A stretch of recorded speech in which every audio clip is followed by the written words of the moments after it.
जय माता दी। सर्वप्रथम आपको वट पूर्णिमा व्रत की हार्दिक शुभकामनाएं। आपको माता जी सुख सौभाग्य के साथ साथ संस्कारी संतान प्रदान करें। कृपया सब्सक्राइब कीजिए हमारे चैनल को तथा यह घंटी पर क्लिक अवश्य करें नया ज्ञानवर्धक वीडियो सर्वप्रथम देखने के लिए।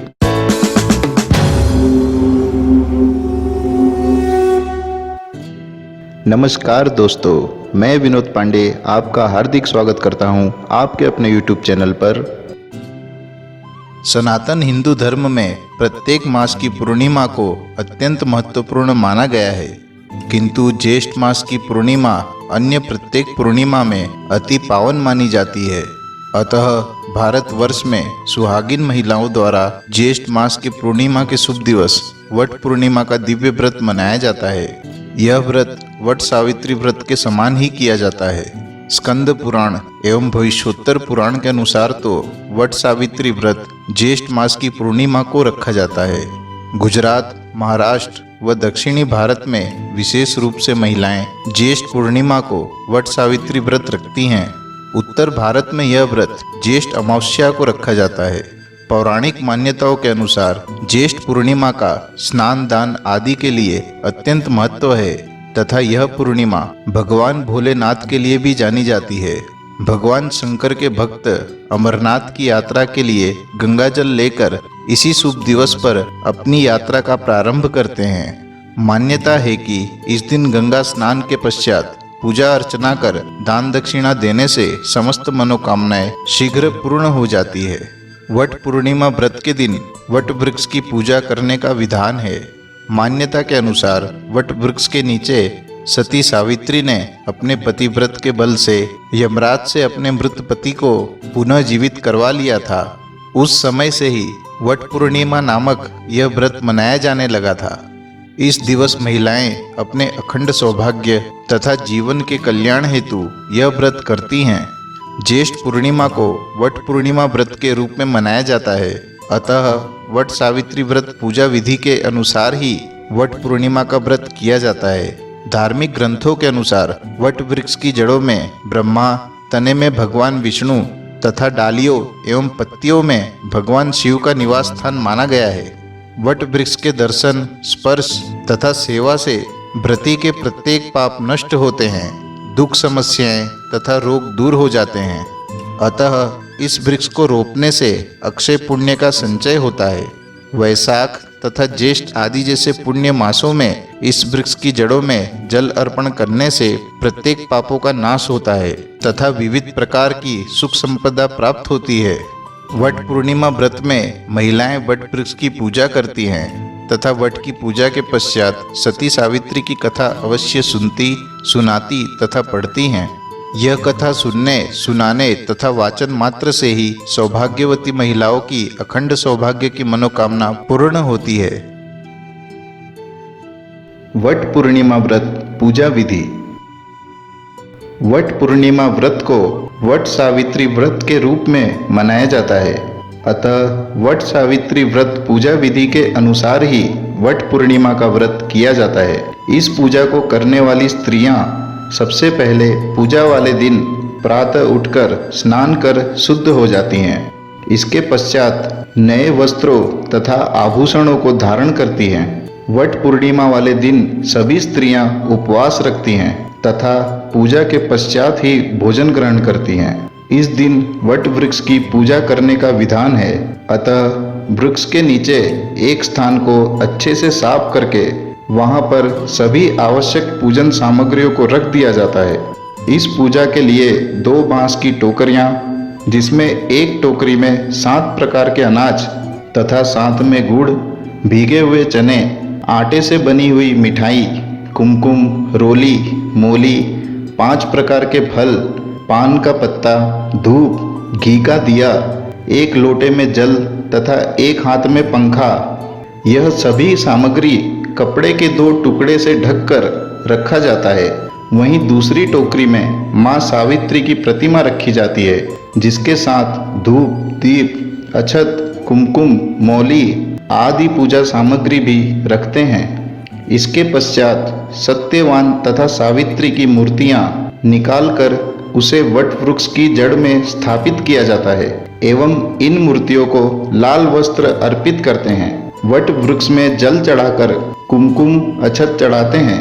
साथ ही देवी सावित्री की पूजा करते हैं। सावित्री की पूजा कर वट वृक्ष की 7 प्रदक्षिणा करते हुए लाल मोली अथवा सूत के धागे से वट को बांधती हैं। इसके पश्चात बांस से बने पंखे से सत्यवान तथा सावित्री की मूर्ति को हवा करते हैं। स्त्रियां वट वृक्ष के एक पत्ते को अपने बाल में लगा के रखती हैं। इसके पश्चात वट वृक्ष के नीचे ही सुहागिन स्त्रियां अपने पुरोहित अथवा योग्य पंडित जी से सत्यवान सावित्री की कथा सुनती हैं। कथा समाप्त हो जाने के पश्चात कथा कहने वाले पंडित जी को अपने सामर्थ्य अनुसार दक्षिणा दी जाती है। इसके पश्चात सच्चे मन से प्रार्थना करते हैं। इसके पश्चात किसी कन्या अथवा किसी गरीब निर्धन व्यक्ति को अपने समर्थ एवं श्रद्धा अनुसार दान पुण्य किया जाता है। सभी को प्रसाद के रूप में चने व गुड़ का वितरण किया जाता है। इसके पश्चात घर में सभी बड़े बुजुर्गों के चरण स्पर्श कर सभी स्त्रियां अखंड सौभाग्यवती रहने का आशीर्वाद प्राप्त करती हैं। सभी महिलाएं पूरे दिन व्रत रखती हैं तथा सूर्यास्त के पश्चात व्रत खोल लेती हैं। संध्या के समय घर में बनी अथवा किसी हलवाई से लाई गई मिठाई का सेवन प्रसाद के रूप में कर अपना व्रत खोलती हैं। वट पूर्णिमा व्रत की पौराणिक व्रत कथा। स्कंद पुराण के अनुसार भद्र देश में अश्वपति नाम के एक सच्चे तथा न्यायप्रिय राजा हुआ करते थे। उनके जीवन में सभी तरह की सुक्कर की सामग्री तथा शांति थी। बस एक ही कष्ट था, राजा अश्वपति को कोई संतान नहीं थी, जिस कारण वे सदैव कुंठित रहते थे। वह एक बच्चा चाहते थे, जिसके लिए उन्होंने अपने राज्य पुरोहित से इस संदर्भ में कोई उपाय बताने का अनुरोध किया। तत्पश्चात राज्य पुरोहित ने कहा, हे राजन, आप देवी सावित्री की आराधना करें। माँ सावित्री प्रसन्न होकर आपको मनोवांछित वर देंगी। संतान प्राप्ति के मोह में राजा अश्वपति ने 18 वर्ष तक कठिन तपस्या की, जिससे माँ सावित्री अति प्रसन्न हुई। माँ सावित्री ने प्रकट होकर उन्हें पुत्री का वरदान दिया। अतः राजा अश्वपति के घर में पुत्री का जन्म हुआ। राजा अश्वपति ने माँ सावित्री के नाम पर ही अपनी पुत्री का भी नाम सावित्री रखा। समय व्यतीत होने के साथ सावित्री युवावस्था में पहुंच गई। सावित्री सर्वगुणों से संपन्न एवं अति ज्ञानी सुकन्या थी, जिस कारण से राजा अश्वपति सावित्री के योग्य वर नहीं खोज पा रहे थे। कुछ समय पश्चात राजा ने सावित्री को स्वयं वर खोजने के लिए भेज दिया। सावित्री ने जब युवराज सत्यवान को देखा तो उन्हें पति के रूप में स्वीकार कर लिया। यह बात जब महर्षि नारद मुनि को ज्ञात हुई तो उन्होंने इस संदर्भ में राजा अश्वपति को बताया कि आपकी कन्या को वर ढूंढने में बहुत बड़ी चूक हो गई है। राजकुमार सत्यवान श्रेष्ठ, गुणवान तथा धर्मात्मा हैं, किंतु सत्यवान की कुंडली के अनुसार उनका जीवन अधिक नहीं है। वह अल्पायु हैं एवं 1 वर्ष पश्चात इनकी मृत्यु लिखी है। यह जानकर राजा अश्वपति पुनः व्याकुल हो गए। उन्होंने अपनी बेटी सावित्री से निवेदन किया कि कोई अन्य वर का चुनाव कर लें, किंतु सावित्री ने कहा कि पिताजी, आर्य कन्याएं अपने पति का केवल एक ही बार चुनाव करती हैं तथा धर्म के अनुसार कन्यादान भी एक ही बार किया जाता है। अतः विधाता की जो भी इच्छा हो, मैं सत्यवान से ही विवाह करूंगी। पुत्री की बात मानते हुए राजा अश्वपति ने सत्यवान एवं सावित्री का विवाह करवा दिया। सावित्री ससुराल पहुंचकर सास ससुर की सेवा में विलीन हो गई। समय व्यतीत होने के साथ वह निर्धारित दिन भी आ गया, जिस दिन राजकुमार सत्यवान की मृत्यु सुनिश्चित की गई थी। सावित्री अपने पति सत्यवान के साथ एक बार बरगद के पेड़ के नीचे बैठी थी। सत्यवान सावित्री की गोद में सर रखकर लेटे हुए थे। उसी समय सत्यवान के प्राण लेने के लिए यमलोक के राजा यमराज अपने दूत को भेजते हैं, किंतु सावित्री अपने अति प्रिय स्वामी के प्राण देने से मना कर देती है। यमराज कई दूतों को भेजते हैं, किंतु सावित्री किसी को भी अपने पति के प्राण नहीं लेने देती है। तभी सत्यवान के प्राण हरने स्वयं यमराज प्रकट होते हैं। सावित्री के मना करने पर यम ने कहा, तुम्हें क्या चाहिए, मनोवांछित वरदान ले लो, परंतु सत्यवान के प्राण ले जाने दो। यह सुनकर सावित्री अपने सास ससुर की सुख शांति एवं मोक्ष मांगती है, तो यमराज उसे यह वरदान दे देते हैं। तभी यम सत्यवान के जीवन को लेकर जाने लगते हैं, तो सावित्री भी उनके पीछे पीछे चल देती है। यम आगे बढ़े तो सावित्री भी पीछे पीछे चलती रहती है। यम पीछे पलटकर देखते हैं तथा सावित्री को लौट जाने के लिए कहते हैं कि तुम्हें मैंने वरदान दे दिया, अब और क्या चाहिए। तब सावित्री निवेदन करती है कि वह अंतिम वरदान में पुत्र की माँ बनना चाहती है। तुरंत ही यमराज यह भी मान जाते हैं तथा कहते हैं तथास्तु। किंतु सावित्री पुनः यम के पीछे चलती रहती है। तब यम कहते हैं, सावित्री तुम्हारे कहने के अनुसार मैंने तुम्हें वर दे दिए, अब लौट जाओ। तब सावित्री बोलती है कि हे यमदेव, पत्नी व्रता के कर्तव्य का निर्वाह कर रही हूँ।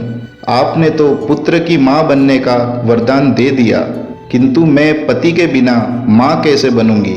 मैं पतिव्रता नारी हूँ, अतः आप अपने दिए गए वरदान को पूरा करें एवं मेरे स्वामी सत्यवान के प्राण को अपने पास से मुक्त करें।